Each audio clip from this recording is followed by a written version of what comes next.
ಏನಿದು dairy fortune ಹಾಲ್ ಹೆಂಗ್ improvement ಮಾಡುತ್ತೆ? 5-in-1 ಸೂಪರ್ ಸಪ್ಲಿಮೆಂಟ್ ಅಂತ ಹೇಳ್ತೀವಿ. ಒಳಗಡೆ ಏನಾದ್ರೂ ಡ್ಯಾಮೇಜ್ ಮಾಡಿಬಿಟ್ರೆ ಹಸುವಿನ ದೇಹಕ್ಕೆ ಬೇಕಾಗಿರೋ ಅಂಶಗಳಷ್ಟೇ ಇರೋದು, ರಿಸಲ್ಟ್ ಕಾಣಿಸ್ತಾ ಇಲ್ಲ, ಫಂಗಸ್ ಗ್ರೋತ್ ಆಗಿರುತ್ತೆ. ಇವತ್ತು ನಮ್ಮ ಜೊತೆಗಿದ್ದಾರೆ ನಮ್ಮ ಡಾಕ್ಟರ್ ಹರ್ಷಿತ್ ಅವರು. ಸರ್, ಮೊದಲನೇ ಕ್ವಶನ್ ಬರುತ್ತೆ, ಏನಿದು ಡೈರಿ ಫಾರ್ಚೂನು ಅಂತ. ಸೊ ನಮ್ಮ ಡೈರಿ ಫಾರ್ಚೂನ್ ಅಂದ್ರೆ 5-in-1 ಸೂಪರ್ ಸಪ್ಲಿಮೆಂಟ್ ಅಂತ ಹೇಳ್ತೀವಿ. ಫ್ಯಾಟ್ SNF ಜಾಸ್ತಿ ಆಗುತ್ತೆ, ಹಾಲಿನ ಇಳುವರಿನೂ ಜಾಸ್ತಿ ಆಗುತ್ತೆ, ಮತ್ತೆ ಬೆಟರ್ ಡೈಜೆಷನ್, ಜೀರ್ಣಕ್ರಿಯೆ ಚೆನ್ನಾಗಾಗುತ್ತೆ, ಲಿವರ್ ಟಾನಿಕ್ ಇರುತ್ತೆ, ಮತ್ತೆ ಹಸು ಕರೆಕ್ಟ್ ಟೈಮಿಗೆ ಹೀಟಿಗೆ ಬಂದು ಗಬ್ಬ ಆಗುತ್ತೆ. ಸೊ ಈ 5 ತರ ಸಪ್ಲಿಮೆಂಟ್, ಒಂದೊಂದು ತರ ಸಪ್ಲಿಮೆಂಟ್ ಇರುತ್ತೆ. ಈಗ ಹಾಲು ಇಳುವರಿಗೆ ಬೇರೆ ಸಪ್ಲಿಮೆಂಟ್ ಇರುತ್ತೆ, ಲಿವರ್ ಟಾನಿಕ್ ಅಂತಾನೆ ರೈತ ಸಪ್ರೇಟ್ ಆಗ್ತಾ ಇರ್ತಾನೆ, ಖನಿಜ ಮಿಶ್ರಣ ಅಂತಾನೆ ಸಪ್ರೇಟ್ ಆಗ್ತಾ ಇರ್ತಾರೆ, ಹೀಟಿಗೆ ಬರ್ತಾ ಇಲ್ಲ ಅಂತ ಸಪ್ರೇಟ್ ಆಗಿ ಸಿರಪ್ ಹಾಕ್ತಾರೆ. ಸೊ ಈ ಎಲ್ಲ ಸಪ್ಲಿಮೆಂಟ್ಸ್ ಒಂದರಲ್ಲೇ ಇರುತ್ತೆ. ಸೊ ಬೇರೆ ಬೇರೆ ಖರೀದಿ ಮಾಡೋ ಅವಶ್ಯಕತೆ ಇಲ್ಲ. ಇದೊಂದು ನಮ್ಮ ಡೈರಿ ಫಾರ್ಚೂನ್ ಬಳಸಿದ್ರೆ ಬೇರೆ ಸಪ್ಲಿಮೆಂಟ್ ಬಳಸೋ ಅವಶ್ಯಕತೆ ಇರಲ್ಲ. ಸೊ ಏನಿದೆ ಸರ್ ಇದು ಒಳಗಡೆ, ಏನಿದೆ ಅಂತದ್ದು? First vitamin, minerals. ಒಂದು ಹಸುವಿನ ದೇಹಕ್ಕೆ ಏನೇನು ವೈಟಮಿನ್ಸ್ ಬೇಕು, ಮಿನರಲ್ಸ್ ಬೇಕು, ಎಲ್ಲ ಸಿಗುತ್ತೆ. ಯಾಕಂದ್ರೆ ಹಸು ಹುಲ್ಲಲ್ಲಿ ಇರ್ಬೋದು, ಮತ್ತೆ ಜೋಳದ ಫೀಡ್ಸ್ ಇರ್ಬೋದು, ಇವರಲ್ಲಿ ಎಲ್ಲಾ ತರ ಪೌಷ್ಟಿಕಾಂಶ ಸಿಗಲ್ಲ. So next bypass fat, bypass protein ಅಂತೀವಿ. ಇವೇನು ಅಂದ್ರೆ ಹೊಟ್ಟೆಯಲ್ಲಿ ಜೀರ್ಣ ಆಗಲ್ಲ, ಡೈರೆಕ್ಟ್ ಹಾಲಿಗೆ ಹೋಗುತ್ತೆ. ಸೊ ಹೊಟ್ಟೆನ ಬೈಪಾಸ್ ಮಾಡ್ಕೊಂಡು ಡೈರೆಕ್ಟ್ ಹಾಲಿಗೆ ಹೋಗುತ್ತೆ. ಸೊ ಇದಕ್ಕೆ ಬೈಪಾಸ್ ಫ್ಯಾಟ್, ಬೈಪಾಸ್ ಪ್ರೋಟೀನ್ ಅಂತೀವಿ. ಸೊ ಹಂಗಾಗಿ ಹಸುವಿನ ಹಾಲಿನಲ್ಲಿ ಫ್ಯಾಟ್ ಮತ್ತೆ SNF ವ್ಯತ್ಯಾಸ ನೋಡಬಹುದು. ರುಮೆನ್ ಕಂಡೀಷನರ್, ರೊಮೆನಾಟಾರಿಕ್ಸ್ ಆಗಿರ್ಬೋದು, pH ಬಫರ್ಸ್ ಅಂತೀವಿ. ಸೊ ಏನೇ ವ್ಯತ್ಯಾಸ ಆದ್ರೂ ಈ pH ಬಫರ್ಸ್ ಏನಿದೆ ಹೊಟ್ಟೆನ ನಾರ್ಮಲ್ ಆಗಿ ಮೇಂಟೈನ್ ಮಾಡೋಕೆ ಹೆಲ್ಪ್ ಮಾಡುತ್ತೆ. ಮತ್ತೆ ಹೊಟ್ಟೆ ಹಸು ತಿಂದಿರೋ ಆಹಾರ ಜೀರ್ಣ ಆಗೋಕೆ ಹೆಲ್ಪ್ ಮಾಡುತ್ತೆ. ಮತ್ತೆ ಇದರಲ್ಲಿ ಫೈಬ್ರೋಲೈಟಿಕ್ ಎನ್ಸೈಮ್ಸ್ ಅಂತೀವಿ. ಈ ಏನು ಆಹಾರ ತಿನ್ನುತ್ತೆ ಅದು ಸರಿಯಾಗಿ ಜೀರ್ಣ ಆದ್ರೆ ದೇಹಕ್ಕೆ ಹೀರ್ಕೊಳುತ್ತೆ, ಇಲ್ಲ ಅಂದ್ರೆ ಸಗಣಿಯಲ್ಲೇ ಬಂದ್ಬಿಡುತ್ತೆ ವಾಪಸ್ಸು.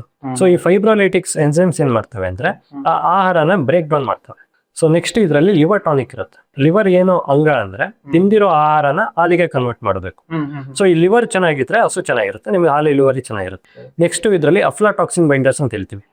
ಈ ಜೋಳ ತಿಂತಾ ಇರುತ್ತೆ, ಕಾಳು ತಿಂತಾ ಇರುತ್ತೆ, ಅದ್ರಲ್ಲೆಲ್ಲ ಫಂಗಸ್ ಗ್ರೋತ್ ಆಗಿರುತ್ತೆ.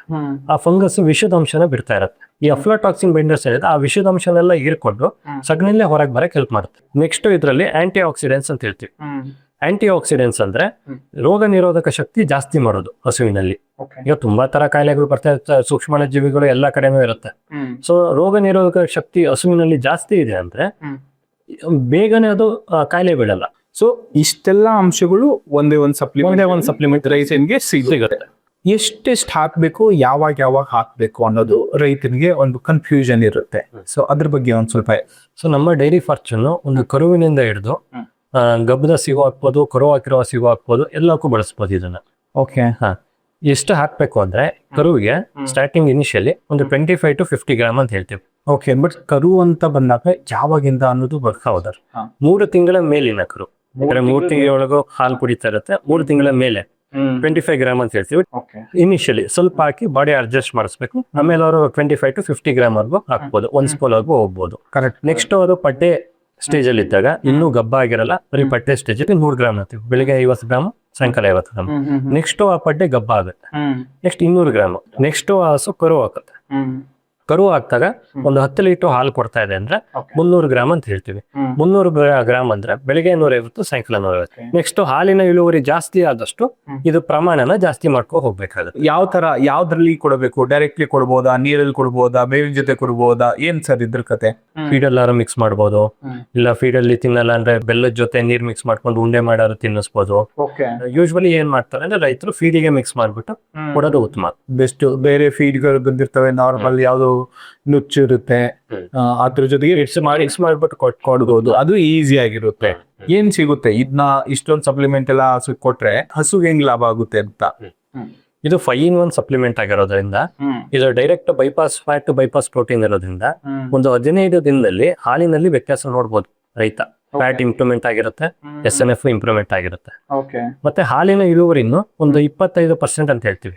ಅಂದ್ರೆ ಒಂದೇ ದಿನಕ್ಕಾಗಲ್ಲ, ಇವರು ಡೈಲಿ ಬಳಸ್ತಾ ಇದ್ರೆ ಒಂದು 25% ಅವ್ರು ಏನ್ ಹಾಲು ಕೊಡ್ತಾ ಇದ್ರೆ ಅದರಲ್ಲಿ ಒಂದು 2 ರಿಂದ 3 ಲೀಟರ್ ಇರ್ಬೋದು, ಜಾಸ್ತಿ ಆಗುತ್ತೆ. ಫಸ್ಟ್ ಹಸುವಿನ ದೇಹ ಸರಿ ಹೋಗುತ್ತೆ, ಆಮೇಲೆ ಇವರಿಗೆ ಹಾಲಿನಲ್ಲಿ ವ್ಯತ್ಯಾಸ ಕಾಣಬಹುದು. ಹಸುವಿನ ದೇಹದ ಶೈನಿಂಗ್ ಇರ್ಬೋದು, ಕೋಟ್ ಶೈನಿಂಗ್ ಇರ್ಬೋದು, ಮತ್ತೆ ಮೇವು ತಿನ್ನೋ ಪ್ರಮಾಣ ಇರ್ಬೋದು, ಹಾಲಿನ ಇಳುವರಿ ಇರ್ಬೋದು, ವ್ಯತ್ಯಾಸ ಕಾಣುತ್ತೆ. ಎಷ್ಟು ಲೀಟರ್ ಹೆಚ್ಚಾಗಬಹುದು?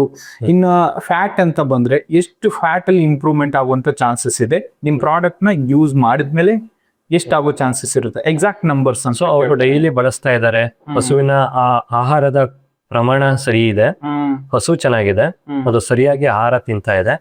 ಸೊ ಅದಕ್ಕೆ ನಮಗೆ ಡೈರಿ ಫಾರ್ಚೂನ್ ಎಕ್ಸ್ಟ್ರಾ ಅವ್ರು ಬಳಸಿದ್ರೆ ಎಕ್ಸ್ಟ್ರಾ ಲಾಭ ಏನಾಗುತ್ತೆ ಅಂದ್ರೆ ಅರೌಂಡ್ ಒಂದು 2-3 ಲೀಟರ್ ಜಾಸ್ತಿ ಹಾಲಿನ ಇಳುವರಿ ನೋಡ್ತಾರೆ. ಮತ್ತೆ ಫ್ಯಾಟ್ ಒಂದು 4-4.5% ವರೆಗೂ ಹೋಗೋ ಚಾನ್ಸ್ ಇದೆ. ಮತ್ತೆ SNF 9 ರೀಚ್ ಆಗಿದೆ. ಎಷ್ಟು ದಿನದೊಳಗೆ ಆಗುತ್ತೆ ಅನ್ನೋದು ಮತ್ತೊಂದು ಕ್ವಶನ್. ಸೊ ಫ್ಯಾಟ್ SNF ಅಲ್ಲಿ ಒಂದು 15 ದಿನದಲ್ಲಿ ಅವ್ರ ವ್ಯತ್ಯಾಸ ನೋಡ್ಬೋದು. ಹಾಲಿನ ಇಳುವರಿ ಜಾಸ್ತಿ ಆಗಕ್ಕೂ ಒಂದು 15ರಿಂದ 1 ತಿಂಗಳೊಳಗೆ ಹಾಲಿನ ಇಳುವರಿನೂ ಜಾಸ್ತಿ ಆಗುತ್ತೆ. ಈಗ ಗಬ್ಬಾಗಿ ಕರು ಹಾಕೋ ಟೈಮಲ್ಲಿ ಹಾಲು ನಿಲ್ಲಿಸ್ತಾರೆ, ಅವಾಗ ಹಾಲಿನ ಇಳುವರಿ ಡೌನ್ ಆಗ್ತಾ ಇರುತ್ತೆ. ಅವಾಗ ಹಾಲಿನ ಇಳುವರಿ ಜಾಸ್ತಿ ಆಗಲ್ಲ. ಸೊ ಇವರು ಇನಿಷಿಯಲಿ ಟೈಮ್ ಕರು ಹಾಕಿದ ಟೈಮಲ್ಲಿ ಮೊದ್ಲಿಂದ ಬಡಿಸ್ತಾ ಇದ್ದಾರೆ ಅಂದ್ರೆ 2 ತಿಂಗಳಲ್ಲಿ ಪೀಕ್ ಹೀಲ್ಡ್ ಅಂತ ಹೇಳ್ತೀವಿ. ಹಸು ಕರು ಹಾಕಿದ್ಮೇಲೆ 2 ತಿಂಗಳಿಗೆ ಹೈಯೆಸ್ಟ್ ಹಾಲು ಕೊಡುತ್ತೆ, ಆಮೇಲೆ ತಿಂಗಳ ಡೌನ್ ಆಗ್ತಾ ಹೋಗುತ್ತೆ. ಸೊ ಇವ್ರು ಇನಿಷಿಯಲಿನೇ ಕೊಟ್ರೆ ಆ ಪೀಕ್ ಹೀಲ್ಡ್ ಏನಿದೆ ಒಂದು 10 ಲೀಟರ್ ಮ್ಯಾಕ್ಸಿಮಮ್ ಕೆಪಾಸಿಟಿ ನಮ್ಮ ಹಸುಲು ಅಂದ್ರೆ ಅದು 12-13 ವರೆಗೂ ಕೊಡಬಹುದು. ಆಮೇಲೆ 13ರಿಂದ ಕಮ್ಮಿ ಆಗುತ್ತೆ. ಸೊ ಅದು ಏನಿದೆ ಎಕ್ಸ್ಟ್ರಾ ಹಾಲು ಅವೆಲ್ಲ ರೈತನಿಗೆ ಲಾಭನೇ. ಮತ್ತೆ ಡ್ರೈ ಪೀರಿಯಡ್ ಅಲ್ಲಿ ಈ ಒಂದು ಪ್ರಾಡಕ್ಟ್ ನ ಬಳಸಬಹುದಾ? ಡೈಲಿ ಬಳಸಬಹುದು. ಡ್ರೈ ಪೀರಿಯಡ್ ಅಲ್ಲಿ ಪ್ರಮಾಣ ವ್ಯತ್ಯಾಸ ಆಗುತ್ತೆ. ಓಕೆ. ಸೊ ಈಗ 3 ಸ್ಪೂನ್ ಹಾಕ್ತಾ ಇರ್ತಾರೆ. ಈಗ ಹಸು ಹಾಲು ಕರೆ ನಿಲ್ಸಿರ್ತಾರೆ, ಒಂದ್ ಸ್ಪೂನ್ ಹಾಕ್ಬೋದು, ಇಲ್ಲ ದೊಡ್ಡ ಹಸು ಇದ್ರೆ 2 ಸ್ಪೂನ್ ಹಾಕ್ಬೋದು. ಯಾಕಂದ್ರೆ ಕರುವಿನ ಬೆಳವಣಿಗೆಗೂ ಬೇಕು ಪೌಷ್ಟಿಕಾಂಶತೆ. ಮತ್ತೆ ಇದರಲ್ಲಿ ಲಿವರ್ ಟಾನಿಕ್ಸ್ ಇರೋದ್ರಿಂದ ಲಿವರ್ ಚೆನ್ನಾಗಿರುತ್ತೆ. ಮತ್ತೊಂದು ಕ್ವಶನ್ ಏನಂದ್ರೆ ರೈತರಲ್ಲಿ ಇರುತ್ತೆ, ಇದು ಯಾವ್ದೋ ಕೆಮಿಕಲ್ ಕೊಟ್ಬಿಟ್ರು ಇದರಿಂದ ನಮ್ಮ ಹಸುಗ್ ಹಂಗಾಯ್ತು ಹಿಂಗಾಯ್ತು ಅನ್ನೋ ಏನೋ ಒಂದು ಹೆದರಿಕೆ ಇದ್ದಿರುತ್ತೆ. ಯಾಕಂದ್ರೆ ಬಂಡವಾಳ ಹಾಕಿರ್ತಾರೆ, ಏನೋ ಒಂದು ಮಾಡ್ಬೇಕು ಅಂತ ಹಸುಗಳು ತಗೊಂಡ್ಬಂದಿರ್ತಾರೆ. ಯಾವ್ದಾವ್ದು ಕೆಮಿಕಲ್ಗಳನ್ನ ಯೂಸ್ ಮಾಡ್ಬಿಟ್ಟು ಸುಮಾರು ಜನ ಪ್ರಾಬ್ಲಮ್ ಅಲ್ಲಿ ಸಿಕ್ಕಾಕೊಂಡಿರ್ತಾರೆ. ಸೊ ಈ ಒಂದು ಪ್ರಾಡಕ್ಟ್ ಏನಾದ್ರು ಸೈಡ್ ಎಫೆಕ್ಟ್ಸ್ ಇದೆಯಾ? ಯಾಕಂದ್ರೆ ನೀವ್ ಹೇಳ್ತಾ ಇದ್ರಿ 5-in-1 ಸಪ್ಲಿಮೆಂಟ್ ಅಂತ 5 ಕಡೆ ಕೆಲಸ ಮಾಡುತ್ತೆ ಅಂತ. ಒಳಗಡೆ ಏನಾದ್ರು ಡ್ಯಾಮೇಜ್ ಮಾಡ್ಬಿಟ್ರೆ? ನಮ್ಮ ಡೈರಿ ಫಾರ್ಚೂನ್ ಏನಿದೆ ಇದರಲ್ಲಿ ಹಸುವಿನ ದೇಹಕ್ಕೆ ಬೇಕಾಗಿರೋ ಅಂಶಗಳಷ್ಟೇ ಇರೋದು. ಯಾವುದೇ ಕೆಮಿಕಲ್ ಇರ್ಬೋದು, ಮೆಡಿಸಿನ್ ಇರ್ಬೋದು, ಹಾರ್ಮೋನ್ ಇರ್ಬೋದು, ಯಾವೂ ಇಲ್ಲ ಇದ್ರಲ್ಲಿ. ಎಲ್ಲ ನ್ಯಾಚುರಲ್ ಮಿನರಲ್ಸ್ ಆಗಿರ್ತವೆ, ಮತ್ತೆ ಆಯುರ್ವೇದಿಕ್ ಅಂಶಗಳು ಇರುತ್ತೆ. ಸೊ ಸೈಡ್ ಎಫೆಕ್ಟ್ಸ್ ಆಗಕ್ಕೆ ಚಾನ್ಸೇ ಇಲ್ಲ. ಇನಿಷಿಯಲಿ ಏನು ಪ್ರಾಬ್ಲಮ್ ಆಗ್ಬೋದು ಅಂದ್ರೆ ಒಂದೊಂದು ಹಸುಗಳು ಸೂಕ್ಷ್ಮ ಇರುತ್ತೆ, ಬಾಡಿ ಅಡ್ಜಸ್ಟ್ ಆಗೋಕೆ ಸ್ವಲ್ಪ ಟೈಮ್ ಕೊಡ್ಬೇಕು. ಇನಿಷಿಯಲಿ ಸ್ವಲ್ಪ ಪ್ರಮಾಣನ ಕಮ್ಮಿ ಹಾಕ್ಬೇಕಾಗುತ್ತೆ. ಗ್ರಾಜುವಲಿ ಒಂದ್ 2-3 ದಿನದವರೆಗೂ ಬಾಡಿ ಅಡ್ಜಸ್ಟ್ ಮಾಡಿ ಫೈನಲ್ ಡೋಸಿಗೆ ಹೋಗೋದು ಉತ್ತಮ. ಸೊ ಈ ಒಂದು ಪ್ರಾಡಕ್ಟ್ ನ ಇಷ್ಟು ದಿನದವರೆಗೂ ನಾವು ಯೂಸ್ ಮಾಡ್ಬೇಕು, ಏನಾದ್ರು ಏನ್ ಟೈಮ್ ಇದೆಯಾ ಇದಕ್ಕೆ? ಇದೇನ್ ಹೇಳ್ತೀವಿ ಅಂದ್ರೆ ಒಂದು ಹಸುವಿನ ದೇಹಕ್ಕೆ ಬೇಕಾಗಿರೋ ಅಂಶಗಳು ಇರೋದ್ರಿಂದ ಇದು ಎಲ್ಲಾ ಟೈಮಲ್ಲಿ ಯೂಸ್ ಮಾಡೋದು ಬೆಟರ್. ಯಾಕಂದ್ರೆ ಇವತ್ ನಾನು ಕೊಡ್ತಾ ಇದೀನಿ ಫೀಡು, ನಾಳೆನೆ ನನಗೆ ಹಾಲು ಕೊಡು ಅಂದ್ರೆ ಆಗಲ್ಲ. ಹಸು ದೇಹ ಚೆನ್ನಾಗಿರ್ಬೇಕು, ತಿಂದಿರೋ ಆಹಾರ ಸರಿಯಾಗಿ ಜೀರ್ಣ ಆಗ್ಬೇಕು, ಅವಾಗಷ್ಟೇ ಹಾಲಲ್ಲಿ ಬರುತ್ತೆ. ಈಗ ಹಾಲಲ್ಲಿ ಬೇರೆ ಕಡೆಯಿಂದ ಬರಲ್ವಲ್ಲ, ಈಗ ಏನ್ ತಿನ್ನುತ್ತೆ ಅದೇ ಅಲ್ವಾ ಹಾಲಲ್ಲಿ ಬರೋದು. ಸೊ ಇವರು ಸಪ್ಲಿಮೆಂಟ್ ಮೊದ್ಲಿಂದಾನೇ ಯೂಸ್ ಮಾಡ್ತಾ ಇದ್ರೆ ದೇಹ ಚೆನ್ನಾಗಿರುತ್ತೆ, ಜೀರ್ಣಕ್ರಿಯೆ ಚೆನ್ನಾಗಿರುತ್ತೆ, ಅವಾಗ ಆಟೋಮೆಟಿಕ್ ಅವರ ಹಾಲು ಇಂಪ್ರೂವ್ಮೆಂಟ್ ಆಗೇ ಆಗುತ್ತೆ.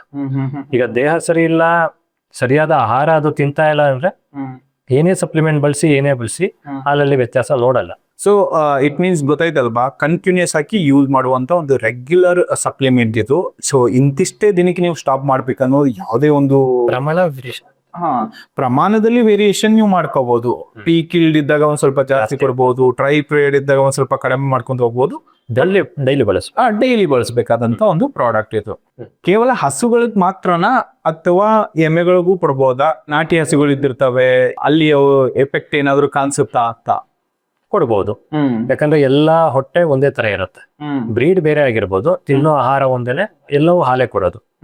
ಸೊ ಯಾವುದೇ ಹೆಚ್ಚಪ್ಪುಗಳಿಗೂ ಕೊಡ್ಬೋದು, ನಾಟಿ ಹಸುಗಳಿಗೂ ಕೊಡ್ಬೋದು, ಎಮ್ಮೆಗಳಿಗೂ ಕೊಡ್ಬೋದು, ಕಂಪ್ಲೀಟ್ಲಿ ಸೇಫ್ ಇರುತ್ತೆ, ಮತ್ತೆ ಕೊಡ್ಲೇಬೇಕು. ಸುಮಾರು ಜನ ರೈತರು ಆಲ್ರೆಡಿ ಇದನ್ನ ಬಳಸಕ್ ಸ್ಟಾರ್ಟ್ ಮಾಡಿದ್ದಾರೆ, ಬಳಸಿದ್ದಾರೆ, ಅವ್ರಿಗೆ ಯಾವುದೇ ರೀತಿಯ ರಿಸಲ್ಟ್ ಕಾಣಿಸ್ತಾ ಇಲ್ಲ.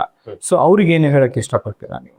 ಈಗ ಫಸ್ಟ್ ಒಂದು ಹಸುವಿನಲ್ಲಿ ಇವರು ಡೈರಿ ಫಾರ್ಚೂನ್ ಬಳಸಿ ರಿಸಲ್ಟ್ ಕಾಣ್ತಾ ಇಲ್ಲ ಅಂದ್ರೆ ಸರಿಯಾದ ಆಹಾರ ತಿಂತಾ ಇದೆಯಾ ಅಂತ ಫಸ್ಟ್ ನೋಡ್ಬೇಕಾಗುತ್ತೆ. ಮೊದಲು ಅದಕ್ಕೆ ಜಂತುಳದ ಮಾತ್ರೆ ಹಾಕಿರ್ಬೇಕು. ಯಾಕಂದ್ರೆ ಹೊಟ್ಟೆಲಿ ಹುಳಗಳಿದಾವೆ ಅಂದ್ರೆ ಇವ್ರು ಹಾಕೋ ಮೇವೆಲ್ಲ ಪೌಷ್ಟಿಕಾಂಶನ ಹುಳಗಳೇ ಹೀರ್ಕೊಂತಾ ಇರ್ತವೆ, ದೇಹಕ್ಕೆ ಸೇರ್ತಾ ಇರಲ್ಲ.